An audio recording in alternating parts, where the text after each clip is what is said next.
Hello, and welcome to the WRJ Pacific District Shabbaton on social justice. I'm Flo Cohn, co-first vice president of Pacific District, and I bring you greetings from our president, Carol Schuster, who has been sidelined with a terrible case of laryngitis. I'm also delighted to welcome all our visitors from our sister districts who tuned in to participate with us today. We are all very excited to kick off this new effort to encourage the women in our sisterhoods and women's groups in every area of our large Pacific District to work on social justice issues within their communities. I'd like to say a special thank you to our Pacific District Vice President of Action and Advocacy, Sherry Kotzen-Shelton, our Program Committee Chair, Wendy Black, and their committees for imagining and creating this very special day. To get us started on our journey this morning, we have three knowledgeable and interesting guests, and each has a special story to tell. The first honored guest on our call today is none other than our own WRJ Executive Director, Rabbi Liz P.G. Hirsch. Although Rabbi Hirsch has only been with us 6 short months, she comes to us with a rich history of work on social justice issues and has already made an impact on our organization. Our second honored guest is someone whose name will be familiar to most of you. He is Rabbi David Saperstein, the former U.S. Ambassador at Large for International Religious Freedom and former director and chief counsel of Reform Judaism's Religious Action Center. On a side note, Rabbi Saperstein spearheaded a medical mission to Ethiopia several years ago. And one of the doctors who joined that mission to help Ethiopian Jews was none other than Dr. Joe Schuster of blessed memory, father-in-law to our own Pacific District President, Carol Schuster. Last but not least, I'd like to introduce you to our third honored guest, the current Religious Center's Assistant Director of Organizing, Lee Winkleman. Lee is a longtime community organizer who grew up in the Reform movement. Now, what a lineup. On behalf of our WRJ PD President, Carol Schuster, and my co-VP, Lillian Silver, who also serves as the WRJ Vice President of Philanthropy, I want to take a minute to thank you all for being here today, for your interest in social justice, and for your willingness to guide your respective groups in this most important area. Now, please sit back, get comfortable, and listen carefully to what these three amazing speakers have to share about social justice. And then get ready to learn some concrete actions that we, women of Reform Judaism, can take to make a more positive impact on our world. Shabbat Shalom, everyone.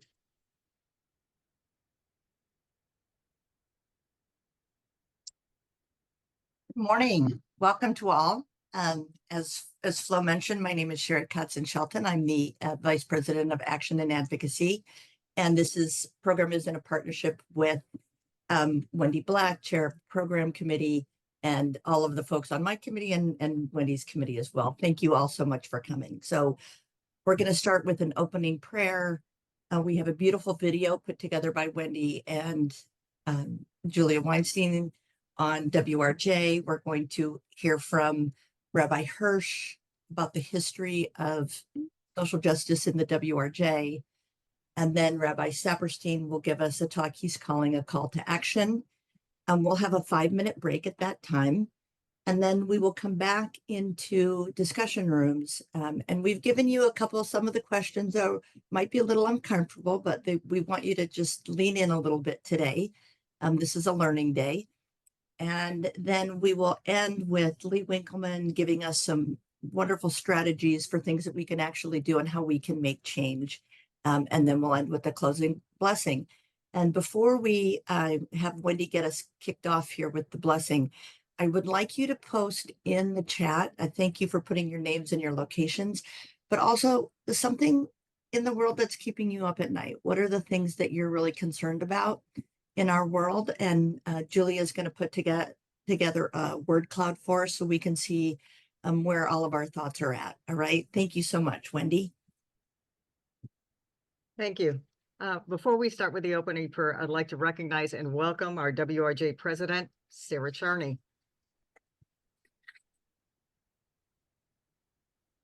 May we hold lovingly in our thoughts those who suffer from tyranny, subjection, cruelty, and injustice, and work every day toward the alleviation of their suffering. May we recognize our solidarity with the stranger, outcast, downtrodden, abused, and deprived, that no human being be treated as other, that our common humanity weaves us together in one fabric of mutuality, one garment of destiny.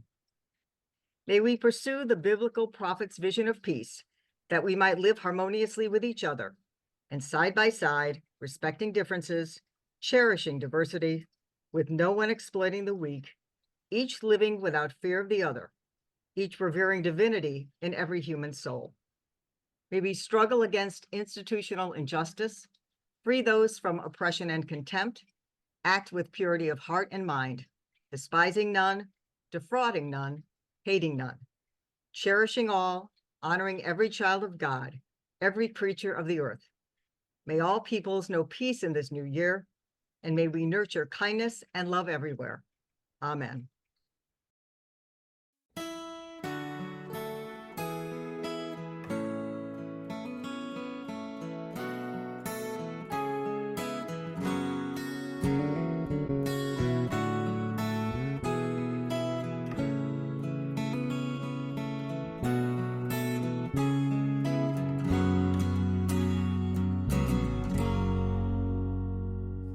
Sisters laugh and sisters cry. Sisters stand strong by and by. Sister, oh my sister. Sisters know you, sisters sense. Sisters keep your precious secret. Sister, oh my sister. And these are the things our sisters teach us.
Hello, everyone. Shabbat Shalom. So good to be with you all. I am Rabbi Liz Hirsch, your WRJ Executive Director. I use she, her pronouns, and it is just great to be here with the incredible Pacific District this morning. I'm so glad to be speaking about this important topic, which is crucial to my own personal connection and path as a Reformed Jew, both to become a rabbi and to serve as your Executive Director. And it's great also to be here today with good friends, Rabbi David Saperstein and Lee Winkleman, who have been mentors and partners and inspirations to me in this work. I want to also acknowledge, and folks were asking me as we were logging on to just what I'm wearing, that it is 99 days since the hostages have been held captive. And one of the mothers of the hostages, the Israeli hostages, asked everyone to wear on masking tape the number of days that they've been held hostage. And I'm going to be speaking a little bit more about our own legacy and connection to Israel today. So a little bit about my path and my joining you at WRJ, because I know that I'm still getting to know many of you, even though it's nice to see familiar faces as well. I was active in a Reform Movement family through my synagogue, WRJ summer camp, NIFTY, semester in Israel. I worked with Rabbi Saperstein as a legislative assistant at the RAC and attended HUCJIR in Jerusalem and New York, where I was a WRJ scholar. And as I was getting to know more about WRJ in the past several months, I realized that everything that had shaped my path had been established, funded, founded, supported, all by WRJ. So it's really a blessing to me to be able to lead this organization with our wonderful lay leadership and to work to give it back.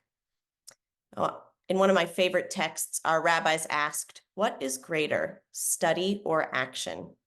They said that it's study because it leads us to act.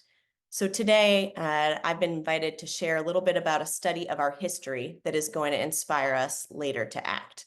And I was really inspired with everything that I learned as I brought these materials together to share with all of you. As you saw in the opening, and is familiar, I'm sure, to most, if not all of you, WRJ has 3 pillars that shape our work. These are sisterhood, spirituality, and social justice. When we think about sisterhood, we're thinking about our local groups and also about our global connections. I'll talk more about that a little later. Think about spirituality. I love to celebrate that as a pathway for feminist leadership and empowerment, especially when those barriers were up in earlier generations. Then, of course, our pillar that we're going to talk most about today, social justice, the way that we work to make the world a better place. When thinking about social justice, it's long been a core tenet and a driving force behind WRJ engagement. But I think it's important to acknowledge that even as we're here today with this social justice focus, that it is one of our 3 pillars. There are 2 others. And this really distinguishes us throughout history and to this day as a synagogue-based movement, one that lifts up those bonds and connections and also our spiritual work. And our work in social justice has always had a dual focus, both philanthropy and advocacy. Going to our history around our philanthropy work, this really dates back, even to the mid to late 1800s, before we were officially federated as NFTS. Groups that reformed synagogues from New York to Chicago began starting up these groups that they called sisterhoods of personal service. I love that. Sisterhoods of personal service, right? They were focusing and encouraging a focus on direct service as well as philanthropic work. It wasn't just a social group, and that's why they framed themselves in that way. After formally getting established in Cincinnati as NFTS in 1913 to bring all of these groups together under an umbrella organization, the earliest expression of our philanthropic work together as one movement was raising HUC scholarship funds. By 1919, just 6 years after being founded, we had the funds for 24 HUC rabbinic student scholarships. And this legacy continues to this day for students in North America and Jerusalem. And helping the Jewish blind was also an early expression of NFTS commitment to social justice. Hebrew Union College rabbinical student Michael Aronson was blinded during World War I, and when he returned to the college after the war, with the help of his sister, he was ordained as a rabbi. And this really jump-started a relationship, a connection between NFTS and his life work of helping the blind become self-sufficient. Sisterhood women learned Braille, and they created a library of adult and children's Jewish literature and helped found the Jewish Braille Institute of America. Another key piece of that philanthropic history is NIFTY and our connection with our youth movement. Our philanthropic work bears the name our Yes Fund to this day, and that comes from our work in establishing NIFTY, because Yes stands for Youth, Education, and Special Projects. As we look and bring our philanthropic work up to this day, we're still engaged in giving out hundreds of thousands of dollars each year to support different arms of the reform movement, but also with a newer and expanded focus on startup organizations that have on their agenda diversity, equity, and inclusion work. I think that's a really important way that we don't always talk about because it's newer to our work where we express our social justice through our philanthropic work. And another important area for that is our connection with Israel and the grant making that we do in Israel. In just the past year alone, we've given 3 emergency grants to Israel, one focused on the democratic protest movement through our partners and friends at the Israel Religious Action Center and Israel Movement for Progressive Judaism prior to the war, and then 2 grants, one to IMPJ and one to HUC to support the increased impacts of the war. So we turn to think about the way that our social justice has played out in our advocacy over history. We really can't talk about that without talking about Jane Evans. Jane Evans was hired as our first executive director in 1933 and served for over 40 years. It's amazing. And she set the tone for nearly everything in this area in particular. And Pamela Nadell, a historian, notes that she was a particularly keen observer of contemporary affairs and a religious pacifist who actually offered to resign when the US entered World War II. And she expected that women voice their opinions on the issues and challenges of the day. Some of those early examples are the Jewish Braille Institute that I mentioned, and also peace advocacy. And I'll note, of course, with our partners from the RAC here, that we have a long-term partnership with the RAC that goes back many decades and generations. And one of the most current expressions of that work is that we share a legislative assistant who sits in the Washington, D.C. office with a focus on women's rights and advocacy. I'm on the phone with her many days a week as we work in that area of our work. So you saw in the opening video the history and the breadth of our work. And if we wanted to talk about every single issue that WRJ and FTS has had a hand in, we could be here for weeks. So what I want to do with you is take a look at 2 of our key current priorities and trace the history for each of those, how we got up to this moment of the current advocacy that we're engaged in. We're going to talk about Israel and also reproductive rights, those 2 issues that I want to highlight today. Of course, Israel on our minds as we think about the hostages held captive. And, we in particular at WRJ with our gender equity lens and focus on women's rights, we've been lifting up in particular the brutal stories of sexual abuse perpetrated against women on October 7th. I want to make sure that we make mention of that. But, our work goes back so much further than that. This was fascinating to me to learn that we have been on record supporting aid to the pre-state Israel, to the then Palestine, and immigration and Zionism since 1915.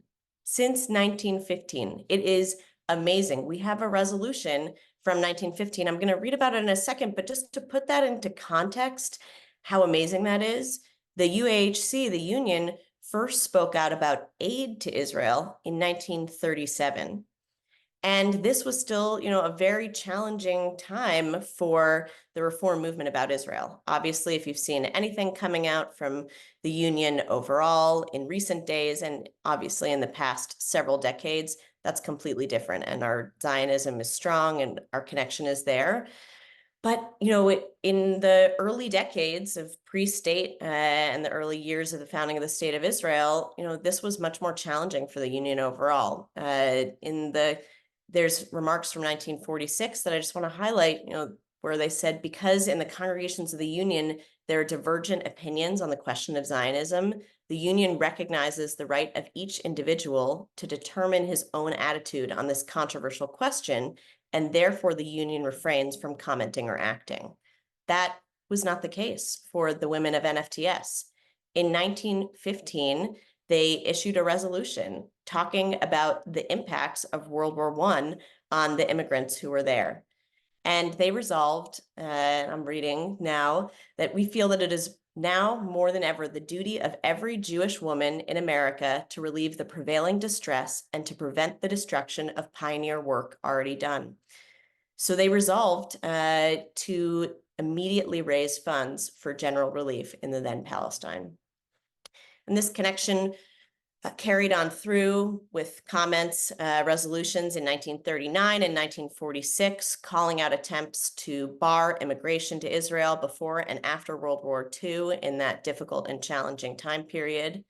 And then in 1948, they didn't hesitate. They immediately issued a resolution celebrating and hailing the establishment of the State of Israel. I just really loved getting the sense of this history and the context, and our resolutions and our work continue on. After I'm done speaking, I'll share a few links into the chat with all of you, or we're tracking all of the resolutions and our connection to Israel over time, and also the work that we've been doing today during this difficult time period.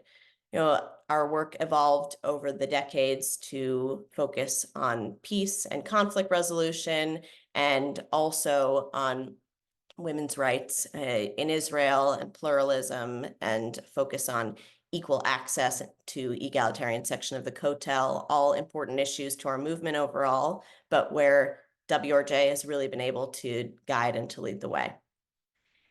And I want to highlight also, while we've been speaking about Israel, that WRJ is taking a joint solidarity mission with Women's Rabbinic Network to Israel in February. I'll share the link for that as well. Registration is open, and I really, really hope that those of you in the Pacific District will consider joining us on this trip. And some logged on today, in fact, already are from among our North American board leadership. So thank you.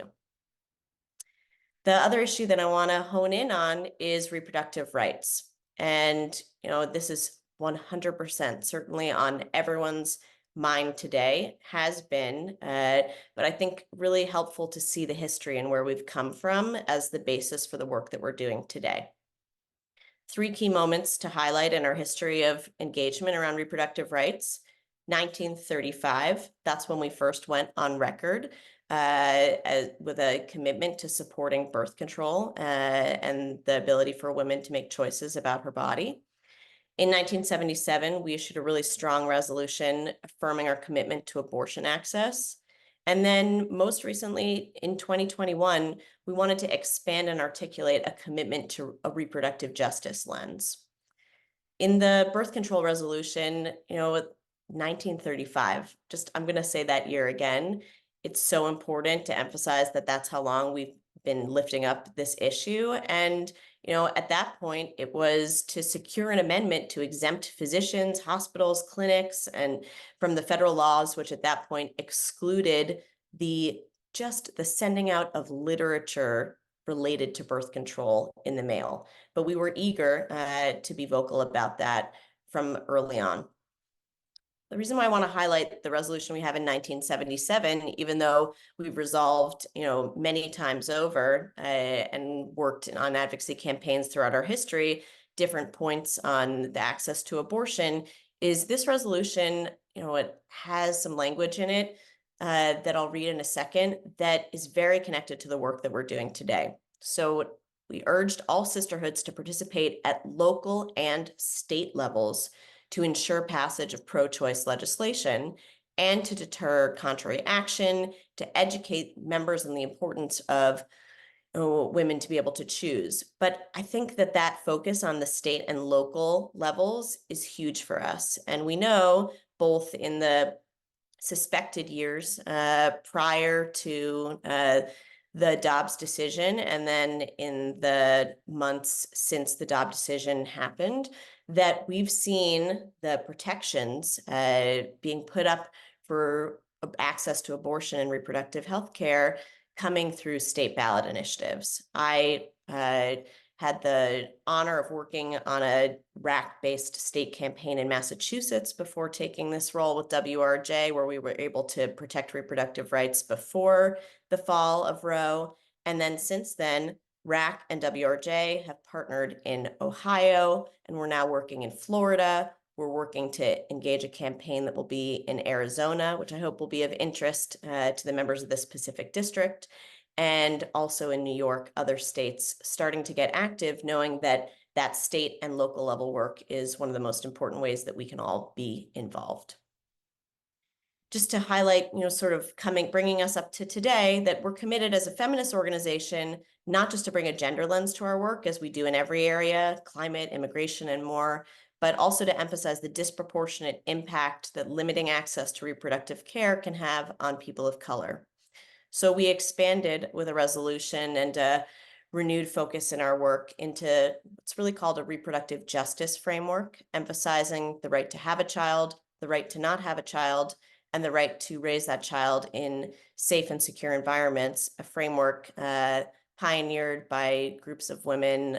Sister Song is one of the lead organizations there, by Black women who wanted to express the experiences that they had. And we lifted up that framework as well as we bring our work up to date and continue to engage in this issue. Just going back to our 3 pillars, we focused on our social justice pillar today, but all of our pillars really are interrelated. Thinking about spirituality again, there are several key moments in our history when NFTS, WRJ was out front calling for the elevation of women as spiritual leaders.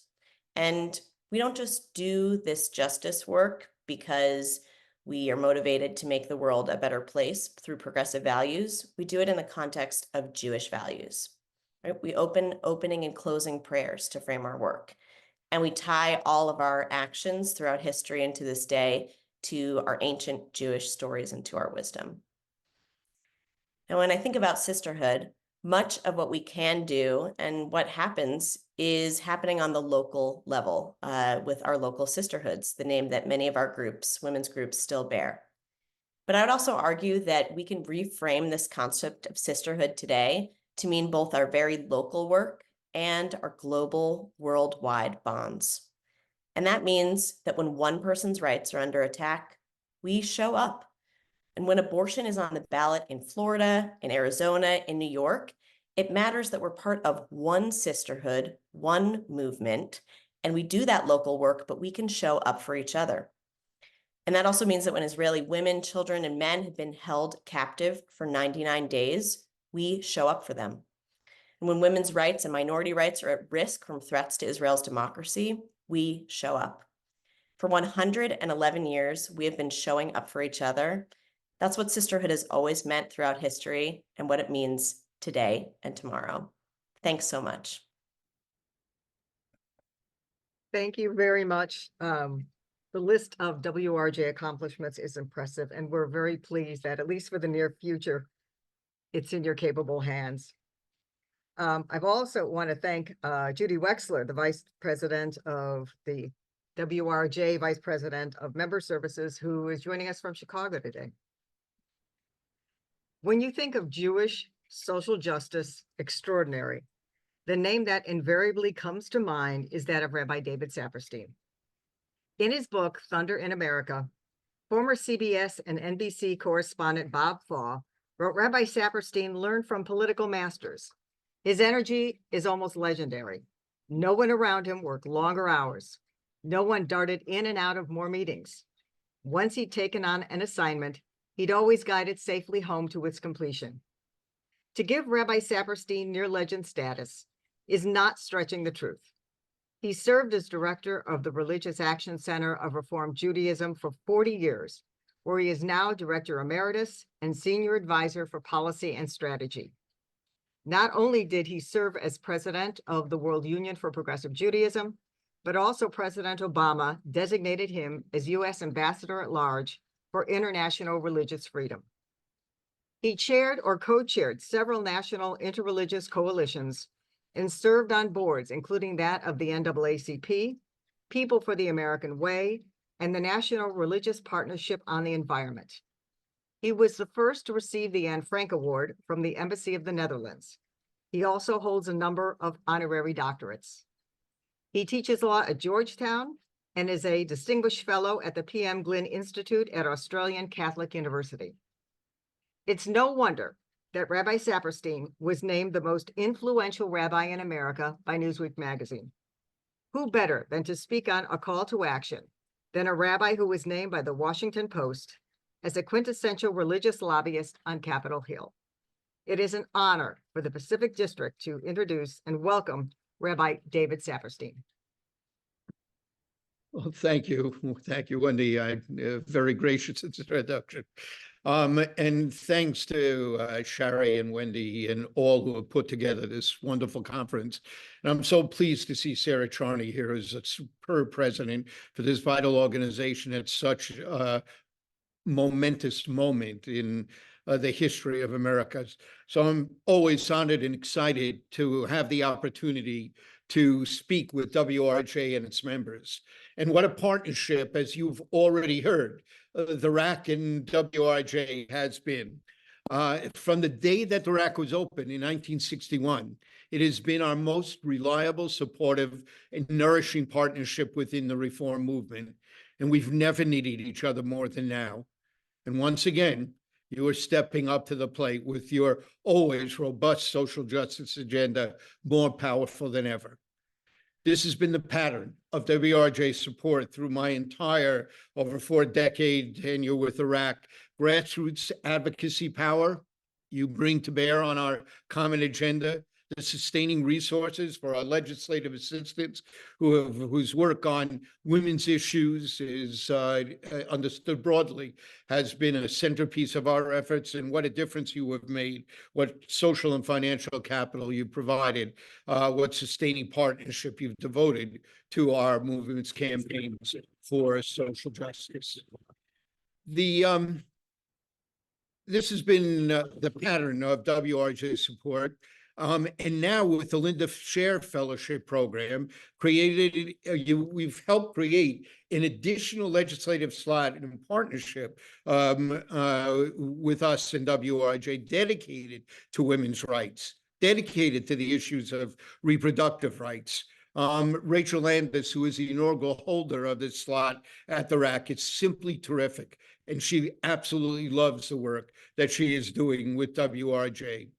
Needless to say that the WRJ, now so ably led by Rabbi Liz Hirsch, who has set about not just strengthening WRJ overall, but building on the great social justice work that Rabbi Marla Feldman had done.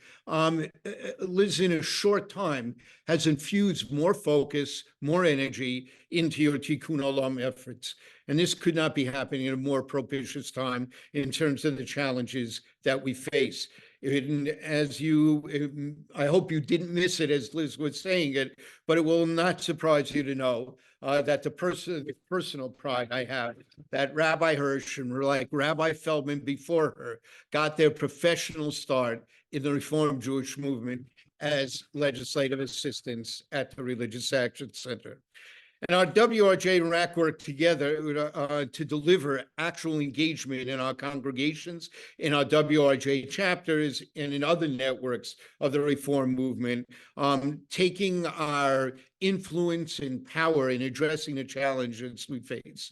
Indeed, on this Martin Luther King weekend, I am sitting here in the Religious Action Center conference room, which many of you do know, but for those of you who don't, because of the presence for over 30 years of the Leadership Conference on Civil Rights, the largest umbrella group in the 60s, 70s, 80s, and 90s here at the Religious Action Center, it was in this very room that the great civil rights leaders, Dr. King, who used to sit over to my right over here, and so many of the key leaders gathered here to actually shape our contributions to the Civil Rights Act of 1964 and the Voting Rights Act of 1965. As high bookbinder of the legendary lobbyist for the American Jewish Committee for many decades used to say, if the walls of this room would talk, they would resound with some of the great social achievements of America in the second half of the 20th century. It was in this room that the March on Washington for Soviet Jewry in 1987 was organized. It was in this room the Dalai Lama participated in its first Passover Seder. Bookie was absolutely right. It is an extraordinary place to reflect on our partnership and on the work that we have before us. The United States is at a crossroads right now, facing the most fundamental decisions about the role of government in securing the economic and social well-being of its people, in rebuffing those forces that threaten our religious tolerance, racial comedy, and our most fundamental commitment to equality without regard to religion, race, national origin, disability, gender, sexual orientation, or gender identity.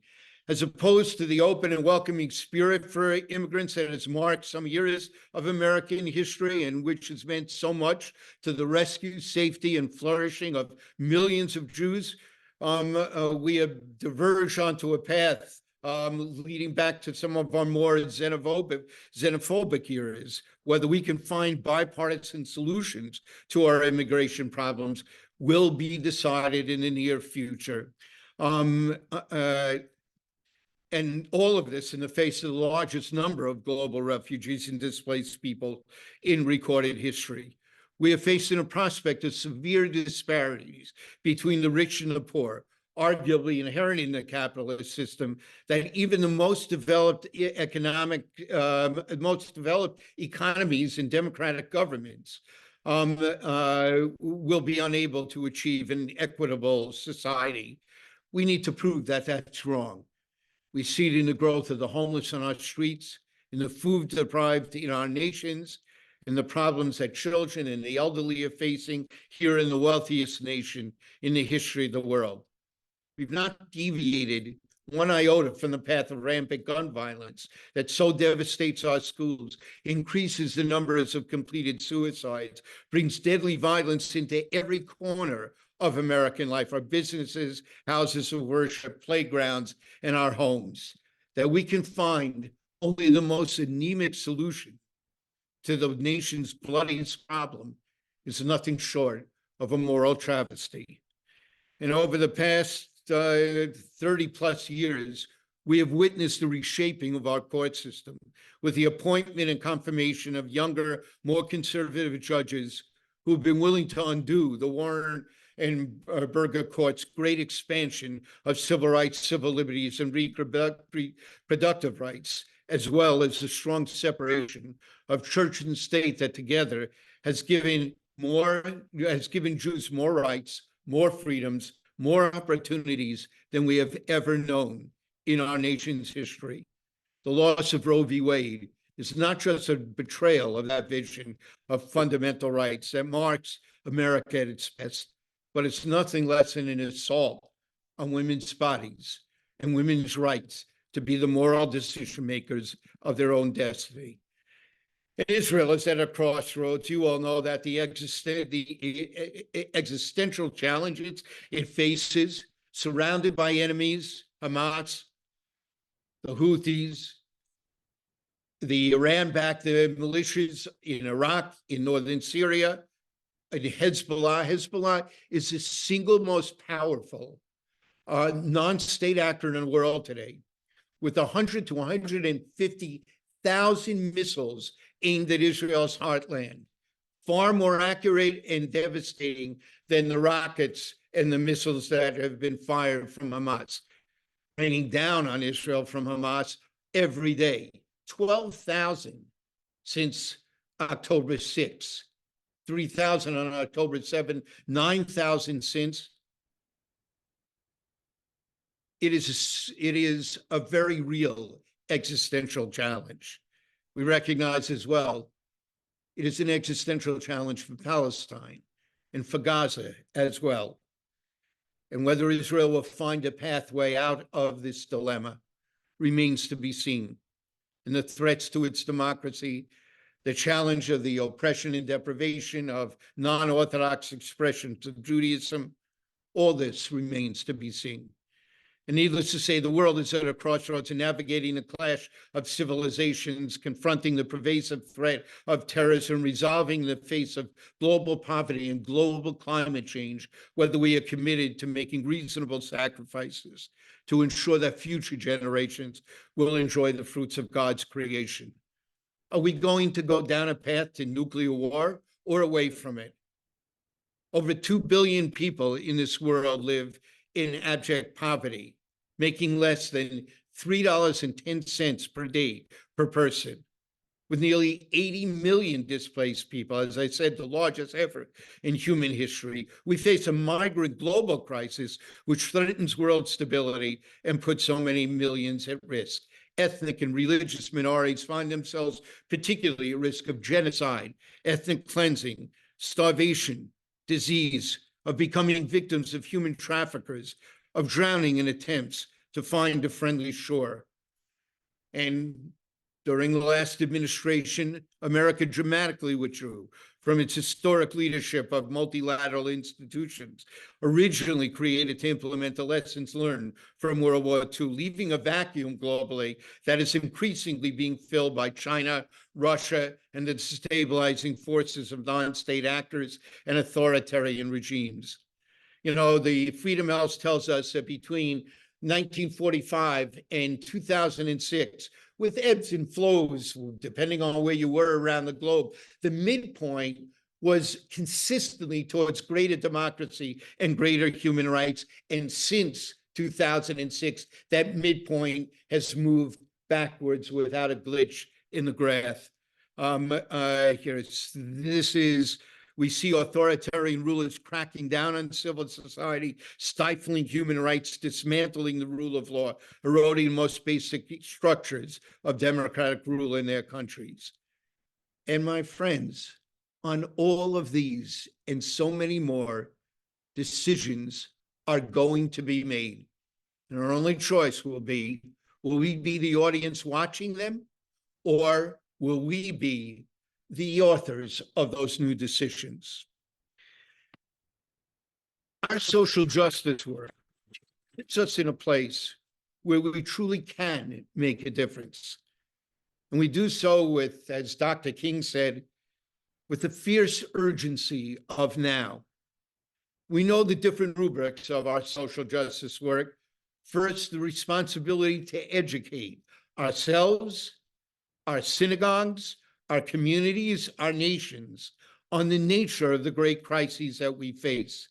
Secondly, the extraordinarily needed urgent work of social service. This has been, as you heard from Rabbi Hirsch, one of the definitive hallmarks of what WRJ has helped accomplish. In our congregations across the world, members of WRJ on a national level are providing millions of hours of volunteer efforts, feeding programs, homeless shelters, support for needy people in our congregations, addressing literacy problems in our community, a whole range of volunteer efforts that make such a difference in our synagogues and in our communities. So that social action work of social service is needed more than ever. Third, the advocacy that Rabbi Hirsch talked about so powerfully, this social justice work, ensuring that the policies of this nation are shaped in a way to address the problems that we have, but are also addressed at solving the causes of the social justice problems that we have. It doesn't do enough to feed hungry people if we're not going to eliminate hunger in the world's wealthiest nation. It doesn't do us any good to shelter the homeless if we're not going to eliminate homelessness. It's not going to do us any good to provide social services to migrants if there's so many are going to be the victims of policy that keeps legitimate asylum seekers out, that imprisons people who out of desperation cross our borders illegally with very little help to their families at that time. We have to solve the causes of the problem, and that social justice work is indispensable. And to do that, organizing and mobilizing, that fourth rubric of social justice work that Lee Winkleman will be talking about, is so vital. And don't forget also what WRJ does and should never be taken for granted. The fifth rubric, how do we spend our money? How do we invest our money? How do we spend our money? All of those aspects of social justice, WRJ has a vital role in leading in our congregations, in working as a key partner nationally in all of these endeavors and in pushing the movement to address issues when we failed to do the job that we should do. Take just the example in the area, one of the areas that Rachel Landis is working on with WRJ, under WRJ's leadership on this, the reform pay equity issue.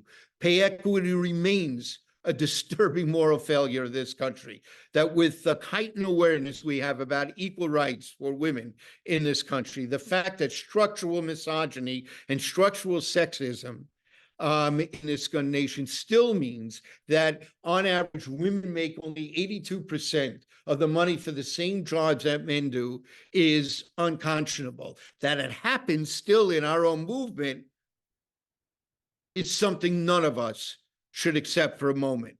And WRJ, together with WRN and others here, and the support of every institution in Reform Judaism, has been driving this reform pay equity effort to address this vital issue. You heard about already the work that WRJ is doing in mobilizing people to engage wherever there's state ballots across the country. Immediately after Roe, well over 20 nations began to implement enormous restrictions, some barring abortion altogether, some are barring abortion except where a woman's life is at stake, some making exceptions for incest and rape. Almost all of them shortening the amount of time that women have, often to levels before they're even aware that they're pregnant, certainly before many women, particularly women of less means, are really able to get it together to make an informed decision and then to carry that informed decision out. Millions of women are being victimized by this. I'm proud of the fact, in addition, that many of our rabbis and lay leaders around the country have been part of the lawsuits that have challenged these restrictions on religious freedom grounds, as well as on due process and equal protection grounds that they're being challenged on. We're playing a vital role in a number of those, both in terms of the plaintiffs in the cases and lawyers in those cases. And I'm working every week with one or another of the different claims being made around the country of this, and WRJ's contribution to confronting this in states across the country is absolutely vital. It also continues this work on gender-based violence at the core of much of what happened in Israel, the fact that the world turned a blind eye to it, the fact that so many women's rights groups around the world, including in America, refused to acknowledge that, has been a source of immense pain for us, and really points out the hypocrisy of many of those and the role that that discrimination against Jews continues to play, not just at a global level, but even in some of our most developed countries. And I'm proud of the fact that WRJ has raised the issue of environmental justice work and the disproportionate impact that environmental problems have, particularly in terms of waste centers in this country and areas in which pollution has despoiled much of America, the disproportionate impact it does have on women and children in this country. We're working very hard to navigate the competing claims between religious freedom claims and civil rights claims, the growing support of the Supreme Court of the United States for religious claims to be able to avoid being covered by civil rights is one of the most dangerous changes in this country in terms of what civil rights has promised. If anyone has a right to say, my religion says I shouldn't be covered by a civil rights law, I can discriminate in the workplace that I hire people, and I can discriminate in who I rent housing to. I can discriminate in public accommodations, in the hotel I run, in the store that I run, and I can discriminate against this. It is going to destroy the entire schema of civil rights protections in this country. If you can discriminate against gay weddings, you can decide to discriminate against Jewish weddings or interfaith weddings or Muslim weddings or atheist weddings, et cetera. So much is at stake in that. And we're working closely with WRJ on this as well. And I'm really proud on the Israel work, not just the support you've given our institution, but you're continuing to champion the plight of the hostages as well as we move into the 100th day tomorrow of the victimization of those who were made hostage. So we have so many of these challenges that we face. Let me just close though with these two thoughts. First, this is the core of what Judaism is about. We Jews are called to be a holy people. How can we be a holy people if we turn our back on the ways that the Bible tells us we should be holy? You should be holy the way the eternal your God is holy. And how in Leviticus 19 or in Isaiah are we taught to be holy? By feeding the hungry and sheltering the homeless, by clothing the naked and bringing the homeless into our homes, by tearing apart the chains of the oppressed, by creating courts of justice. It's all there, black and white, these foundational ideas of what it means for us to be holy people, what it means to be God's partners. There's a thread of Jewish theology that argues when God created the world, God left one part of creation intentionally undone. That is the creation of a world of justice and peace. And then God gave to humanity that given to nothing else that we know of in creation, the ability to understand the difference between right and wrong, good and evil, life and death, and the responsibility to choose between them. And in our sacred texts, we have a blueprint to how to create that world of justice and peace. It is as though God is saying, I have given to you that which I have given to nothing else in creation. I've told you what the choices are.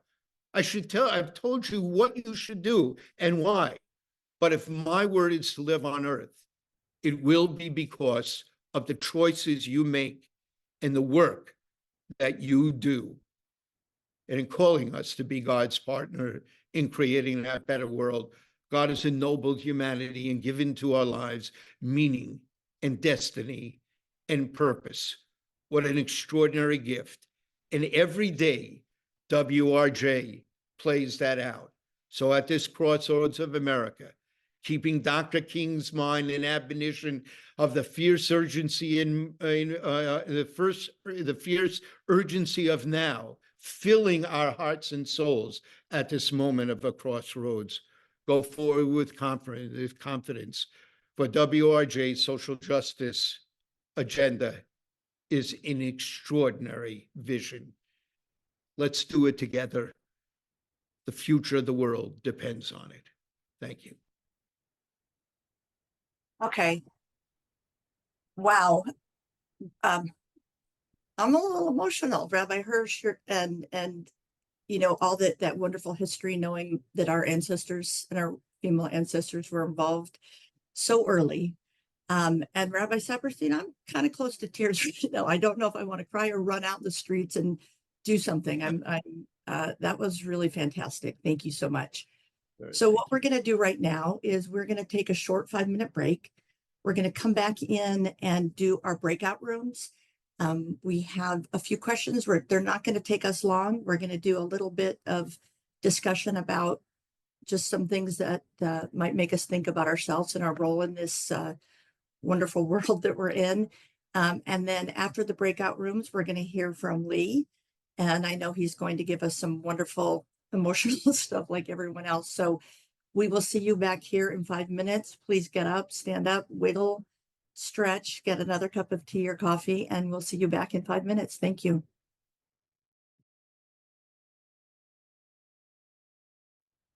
All right. Good morning back to everyone. I hope you got a chance to take a little break.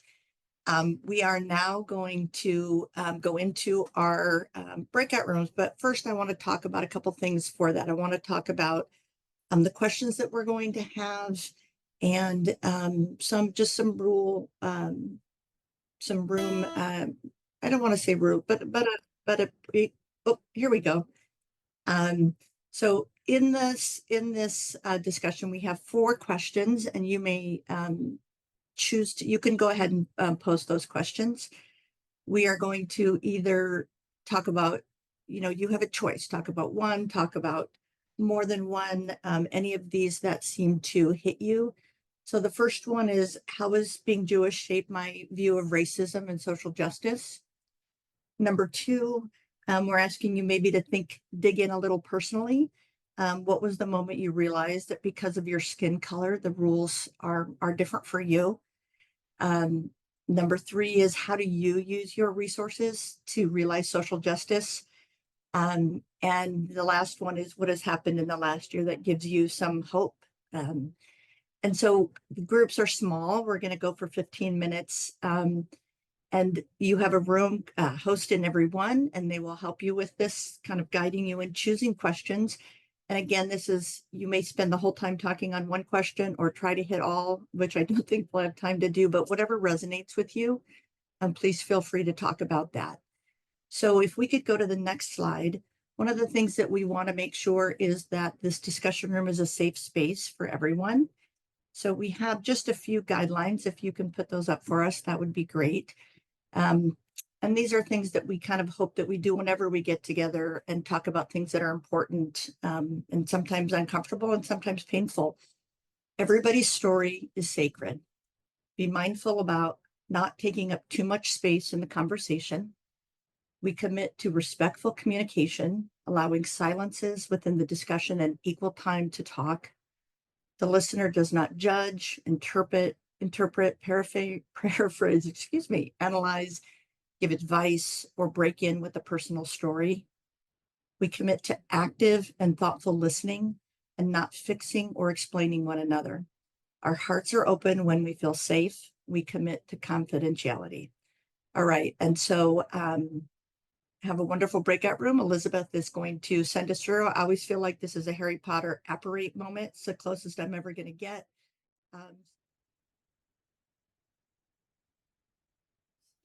Thank you, Elizabeth. Boy, those always go so fast. No matter what happens, a breakout room always goes so fast. So thank you to everyone for participating in that. I know our room could have just kept talking. This is the word cloud that Julia put together for us. Clearly, you all can see there's the big red one in the middle, which is something that unfortunately we've all had to deal with our whole lives, probably. You can see some of the other things: Israel, climate, reproduction, democracy, guns, all the things that Rabbi Saperstein was talking about. And unfortunately, some of these things that Rabbi Hirsch was talking about that people were thinking about 100 years ago. And that's the sad part of this. But the good part is that we're all here and trying to make change in the world. So I would love to have, if we could, a couple folks from, Elizabeth, if you could put just the whole room in the no sharing so that we can all see each other. And I want to check in on some of the, maybe we can go to gallery view, and then we can just check in on some of the rooms. And I'm going to ask Nancy, can you do a little quick report from your room? Sure. We had 5 people total, and everyone was participating and sharing. So that was great. And talking about their experiences. And overall, we concluded that in some ways, we haven't made a lot of progress in all the work we've been doing. And yet, everyone still remains optimistic and willing to keep working, because everyone realizes that change is slow and you have to keep at it. So that was, I think, very positive in a negative environment. So I was very happy about that. Thanks, Nancy. Susan, do you want to share from your room? Sure. We went down the questions in order. And so we started with the first one. And it was just nice to hear from people who are, Jewish by birth, Jewish by choice, and different, experiences growing up, and just kind of connected to feeling of these, universal values that we get from from somewhere, and when it comes down to it, it was like, so these are Jewish values, and we've felt othered in life as experiencing Jewish things, and that translates to the bigger picture of social justice. And when it came to discussing about your resources and realizing social justice, there was a sentiment of our appreciation at this time in our life for WRJ and this opportunity to educate us so we can go out and do that as well. And, we're talking about more about using our time. It seems like there are volunteers, and that we had those resources were better for us, than giving money. Like the time was something that we all do. And then the question about when you realized that because of your skin color, how the rules were different. The George Floyd death was eye-opening, and a catalyst for all of us, even though we thought we were aware before that, but really to examine our privilege. So that was something similar. Thank you. Wonderful, thank you. Well, we ended up talking a lot about our experiences with the question of recognizing that you were white and the differences, because it seems like almost everyone in our room grew up in an area where we had blacks and whites and in our schools, and understanding that when we're young, we don't know the difference. They're just our friends, right? Until somebody points out the differences. They're just our buddies that we go to school with. So thank you all for participating in that. I really appreciate it. I am going to turn this over to Wendy, who is going to introduce our next speaker, Lee. Thanks, Sherry. As Pacific District Program Chair, I am well aware of the complexities that sometimes manifest themselves at the most inopportune times between conceiving a program or project and seeing it through to completion. It's made even more difficult when you're trying to reach an important goal that you hope will have a profound effect upon individuals or society in general. You want your project to have impact, yet you likely are grappling with limited time and resources. We're fortunate to hear now from one of the best Jewish organizers to help you achieve your goals. Lee Winkleman is Associate Director of Organizing for RAC, the Religious Action Center for Reform Judaism. He formerly coordinated RAC California and now serves as a lead organizer for RAC New York. It's our pleasure to welcome Lee Winkleman to discuss strategies for change. Hello, everybody. So nice to be with you. Thank you for that nice introduction. I am Lee Winkleman. I am no longer working as a lead organizer in New York. I am back, I've returned for another stint as a lead organizer of RAC California. In that capacity, I'll be working with many of you who do live in California as we move forward. So that's very exciting. I'm really honored to be speaking with the company of Rabbi Hirsch and Rabbi Saperstein, both very, very impressive people who I've gotten to work with since I've been at the RAC for the last 9 years or so. Rabbi Hirsch talked about the impressive history of Reform Judaism, and Rabbi Saperstein talked about what our challenge is now and the urgency of now. And I'm going to talk more about how we can do this work. How can we rise to the challenge of now? What are the best secrets of organizing that we could bring to our work? So I'm going to share my screen. I have a little slide deck. All right, I'm going to put up here 3 statements about why we do change in the world, all right? And you probably will identify with more than one of them. But I'm going to put them up here, and then I'll go through all 3, and then I'm going to have you write in the chat which of these you identify with most strongly, okay? So let's see if I can get the thing to change. Okay, all right, here's the first statement. I want to do something concrete that directly helps people in need. Okay, the second one is, I want to tell truth to power.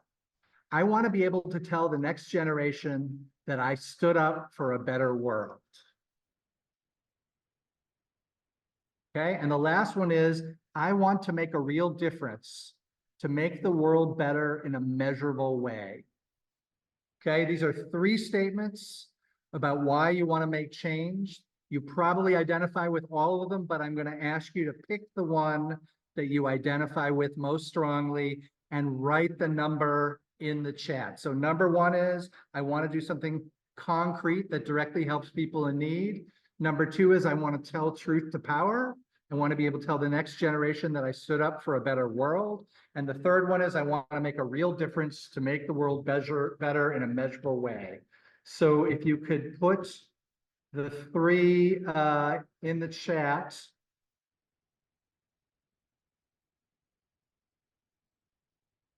Okay, so let me just say that these are all important statements. The first statement about doing something concrete that directly helps people in need, that's like the direct service that Rabbi Saperstein talked about, where we're giving immediate feeding to people hungry, immediate like housing to people who are homeless. Like, we are helping people directly who are in crisis. Really important, especially today when so many people are in crisis. But it also has its limits, as everything does, right? It really helps the people who most need it, but it doesn't get at the root causes. Okay. The second one, I want to tell truth to power.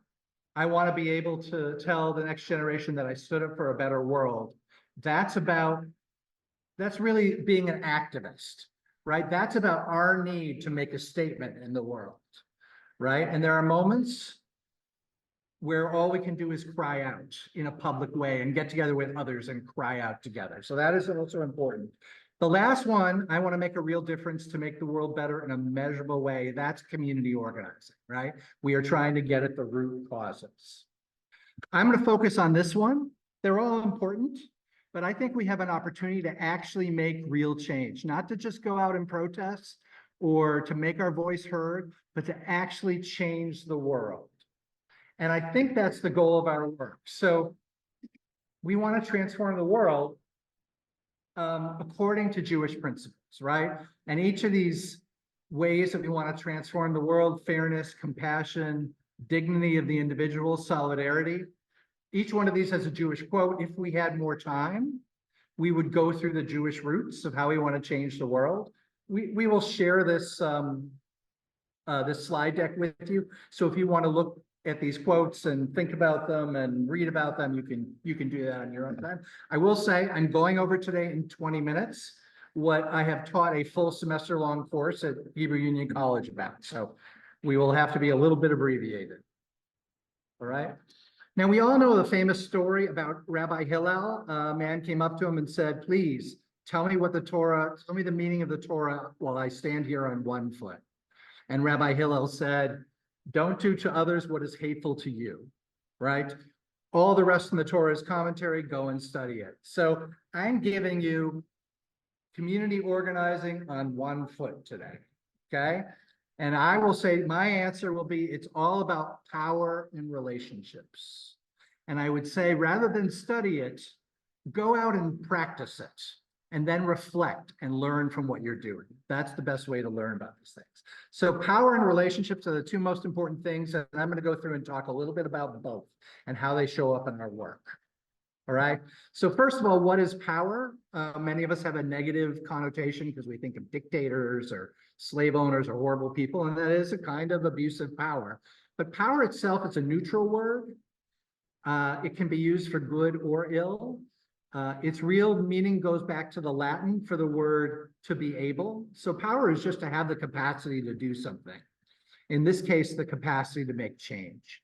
So what gives us the capacity to make change? And that's what differs from being an activist where you just go out and make a statement to actually making a difference is you are thinking about what will give me the capacity to make the change I want to make, right?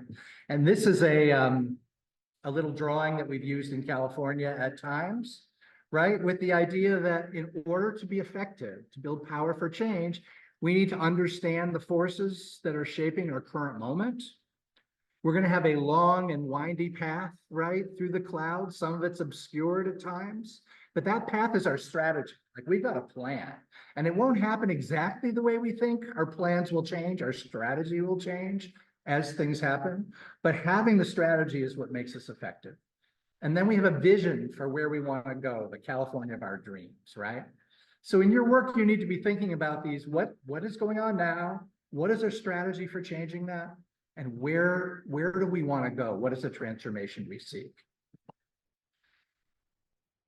One of the ways organizers think about change is, all right, we want to make a change.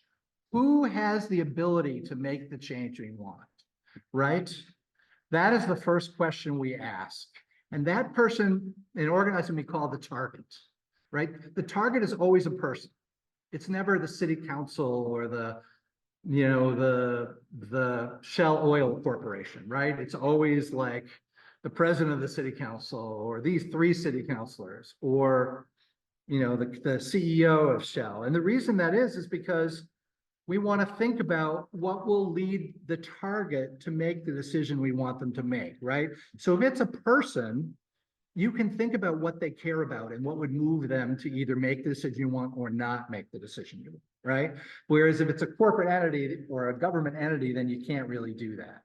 All right, let me give you a specific example. So several years ago, when Jerry Brown was the governor of California, RAT California was part of a coalition that was trying to pass a law about racial profiling. And it would require police at every level, state, local, county, to provide information on the race of people that they stopped, arrested, prosecuted, right? It was really just an information gathering measure. And we passed it through the legislature, we and our allies. And then we had to get Jerry Brown to sign it, right? And so we sat down with our allies and said, all right, Jerry Brown is the target. He's the one that will decide whether he vetoes the bill and defeats it as a law or signs it into law. And we said, we know Jerry Brown, what will cause him to decide to do it, to sign it, or to veto it? Well, on the one hand, he was a governor of Oakland, and he doesn't like when the state makes them do things. He's opposed to that. We also know he values the support of the police unions who are opposed to this measure. So that's on the one hand. That would argue for him to veto it. But in favor of it, we know that he's a religious person who values morality. He sees himself as a civil rights leader. If he sees this as a moral issue and a civil rights issue, he's going to then sign the law. If he doesn't, he's going to veto it. That was our analysis. So we said to ourselves at the coalition, what can we do to have him make this a moral issue and a civil rights issue? And we did a number of things, right? Some of them RAC California couldn't do. It was our allies who did them. So we got clergy to call him, right? And we got the priest who married him. He's a former seminarian, so that was powerful. We got civil rights leaders. We got Dolores Huertas from the farm workers and other civil rights leaders to call him, saying this is an important civil rights issue. We did a pilgrimage that modeled one that the farm workers had done, people marching to Sacramento. And we had one of our rabbis, we had rabbis across the country give sermons about racial profiling on the high holidays across the state. And then we had a rabbi, one of our rabbis had someone in his congregation, an important agent in Hollywood, who responded to the sermon and said, I want to work on this. I can get the governor on the phone, right? No one could get Jerry Brown on the phone. He was really hard to get to, but this guy could. So he and his rabbi called up Jerry Brown and said, we want to urge you to sign this into law. There are rabbis all over the state who are giving sermons on this issue. And Jerry Brown said, well, I had no idea this was important to Jews, right? And our rabbi said, well, Jews had been racial profiled for thousands of years, so of course it's important, right? So he ended up signing the law. I really believe he would not have done that if we hadn't understood what he cared about and moved in a way that reached those things. Okay. So power. We want to transform the world. What does it take? Well, the basis of our power most often is organized people, right? When the fishes here in the top picture are disorganized, the big fish eats them up evenly. When they're organized together, a lot of little fishes can beat one big fish, right? So this is where the relationship piece of this comes in. Relationships are how we get all our fish swimming in the same direction, right? It's how we get people organized and bring them together. And that is the source of our power. So we often think about political action. We think, oh, I got to go to a protest or speak at a city council meeting or write a letter to my state legislator, right? But often the most important political act you can do is talk to people in your congregation or your community, right? Because moving people together, bringing them together builds your power. It builds your ability to make change, right? Going out acting on your own can accomplish some things, but acting with many, many more people can accomplish more. So we start by building relationships by sharing with people what we care about, right? We are building a public relationship with people, right? Which is different than, you know, you might have a transactional relationship, like you go to the same barista to get your coffee every day and you know their name and you say hi and you kibitz about the weather, right? But you don't know anything about them and they don't know anything about you, right? That's not what we're trying to do.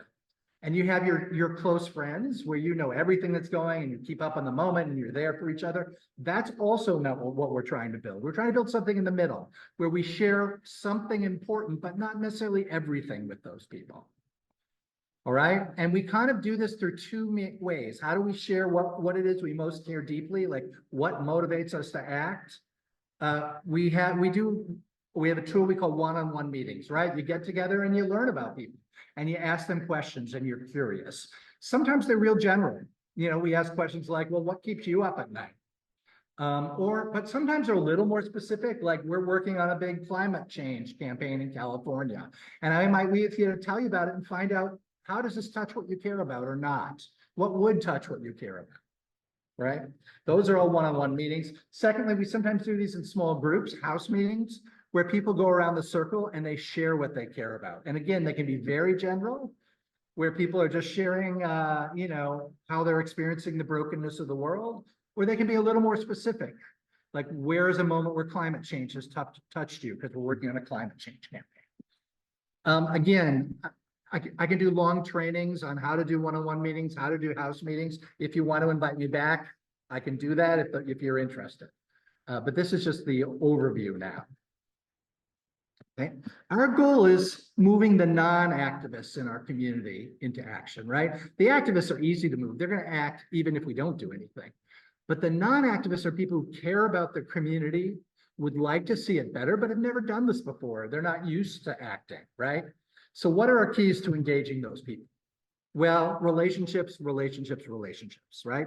If you've never done it before, you're not going to show up at some kind of action, whether it's a protest or meeting with a legislator or whatever. You're not going to show up because you're a little nervous about it, right? But if someone you know asks you to come and you tell them they're going to come, and you know that there'll be someone you know there, you are much more likely to go. So building those relationships are important. You need a compelling story about why acting makes a difference. And here's a key thing that is often misunderstood. A lot of times we think, oh, we need to have it, like people care about different issues, so we need to work on a million different issues. But I have found that that is not the way to bring it. That's a good way to bring in activists. They know what issues they want to work on and they'll work on what they want to. But the non-activists, that's not helpful. They don't know how to choose. There's not one of these issues they care about. I care about all of them somewhat. They're much more likely to act if their whole congregation is acting on something, and then they can come in. So making something a priority for the congregation, right? It doesn't mean you can't do other things as well, but if there's one big thing that you're really pushing out to people, they're going to get involved because their friends are. And then you need lots of opportunities to board the same train. If you are working on climate change and you do one thing, someone is likely to miss that, right? But if you're doing 6 things, you've got a campaign where each of the actions you do builds on each other. They might miss the first 1 or 2 or even 3, right? But then they'll hear from their friends, hey, I've been going to these actions around climate and they're really interesting. Why don't you come with me, right? They have a chance to learn and catch up and get on board. And finally, ideally you want their action to be transformative, right? They learn by doing it. They gain knowledge, or they learn a skill, or they just get the satisfaction of making an impact, or they build their relationship. You want to think about, how am I making this transformative for the people who participate? Okay, so that is a very quick run through. These are two campaigns that will be at the center of the work of the RAC nationally, one nationally and one in California over the next year. Nationally, the RAC every 2 years does an Every Voice, Every Vote campaign. I'm sure many of you have participated in the past with postcards and other ways, right? We are going to be continuing to work to protect democracy, ensuring that everyone gets to vote. And we're going to have a special focus on reproductive freedom, because there are ballots measures in several states this year, definitely Florida, where we have a lot of congregations who have been working on this, but also probably in Arizona and Nevada. So we'll be working on that. And RAC California will be participating in that national campaign. So you can participate in that through RAC California. It's all the same thing. It's not like two separate things, but we have a piece unique to California. There is a ballot measure that RAC California, that is trying to overturn a law that RAC California helped pass. And that law limits oil wells in residential neighborhoods. This will be on the ballot in November, and it's going to be a major focus of California's work. So you are always welcome to contact me. We will be sending out more information about both the national and the California campaigns. A little about the national campaign is already going out. The California campaign will start going out in February, so you'll get information. But if you have any questions, feel free to reach out to me. All right, so let me see if I can stop sharing. All right, if you have a question, you can just get off and you can say it, or you can put it in the chat, whatever you want to do. So Lee, this is Sherry. I have a quick question. How would folks, if they wanted to get involved, how would they do that?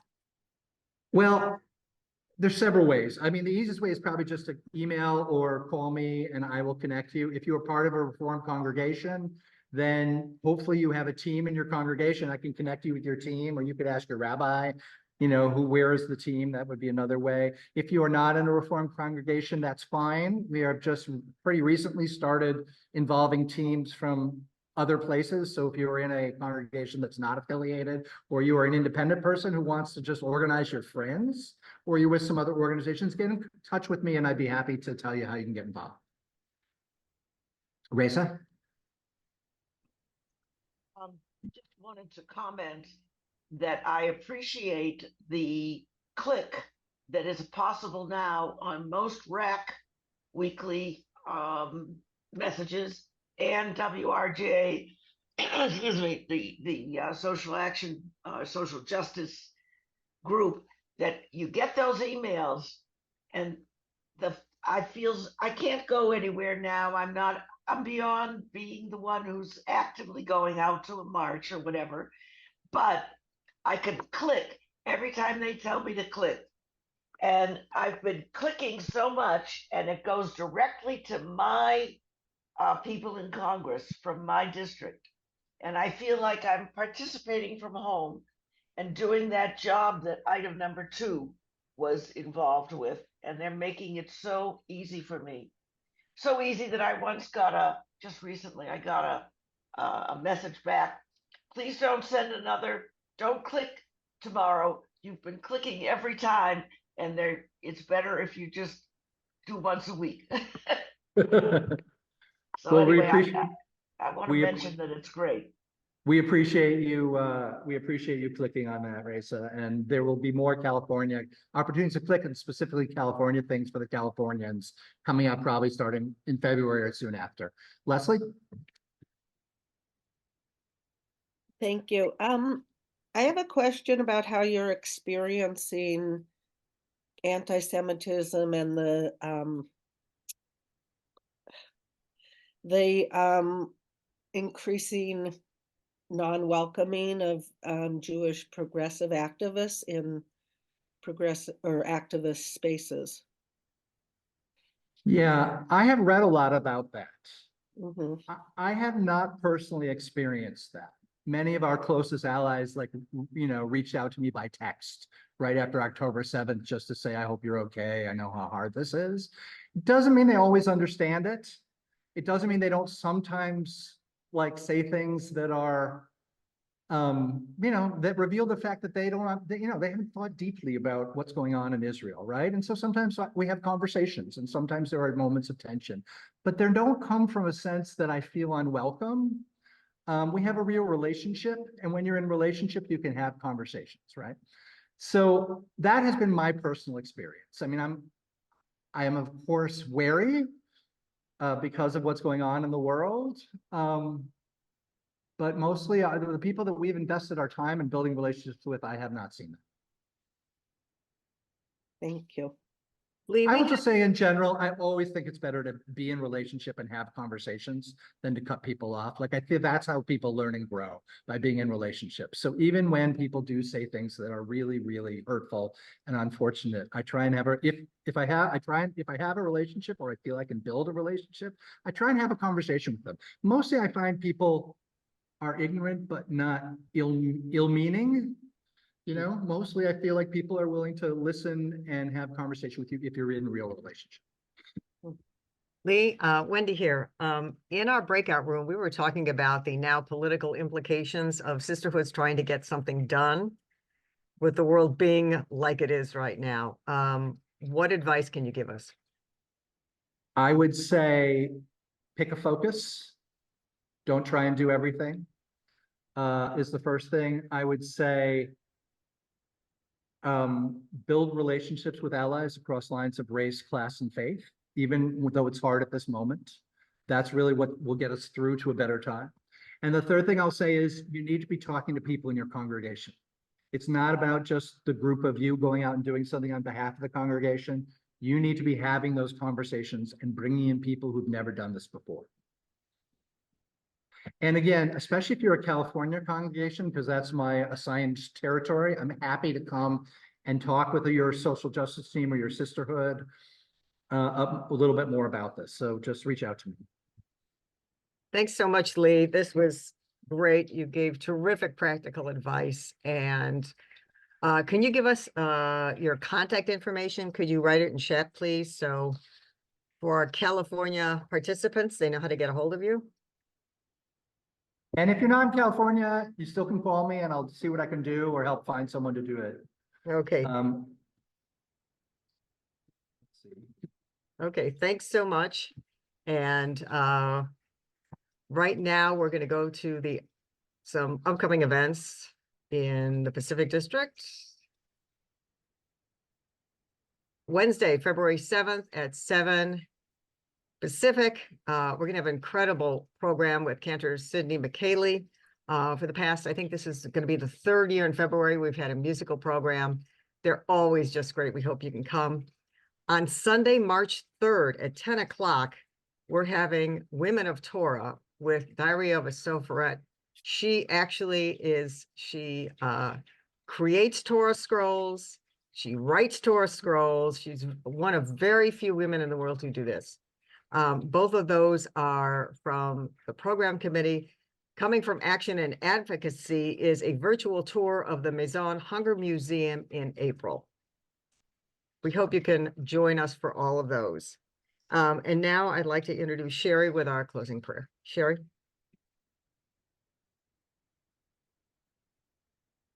Thank you so much.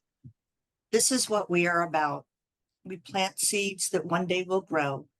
We water seeds already planted, knowing they hold future promise. We lay foundations that need further development.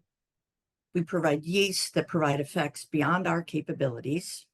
We cannot do everything, and there's a sense of liberation in realizing that. This enables us to do something and to do it very well. It may be incomplete, but it is a beginning, a step along the way, an opportunity for God's grace to enter and do the rest. We may never see the end result, but that is the difference between the master builder and the worker. We are the workers, not master builders, ministers, not messiahs. We are prophets of the future, not our own. And this was from Bishop Ken Untener. Thank you so much. So I do want to just say, really, again, huge huge thank yous to our very special guests, Rabbi Saperstein, Rabbi Hirsch, and Lee. Wonderful, inspiring, emotional, informational, fabulous talks. Also want to really thank Julia Weinstein, for doing that beautiful video for us and kind of organizing and running tech. Melissa, I'm going to kill your last name. I'm just going to say Melissa and Elizabeth, and we'll leave it at that, for doing our tech during that today. I also want to thank, of course, Wendy for securing these fabulous speakers for us and all the work that she's done with Julia and on this program. All of the facilitators that we had in our room. I think we had Norma and Cohen and Susan Berniker, Nancy Fetterman, Janet Eltis, myself, Wendy and Flo, I think were the ones. I don't know if Lisa was doing it as well. Thank you, Lisa. And to the members of the Action and Advocacy Committee, those folks that I just listed, as well as Deb LeChuck. Thank you so much for all of this. I think this has been a fantastic morning. Thank you all.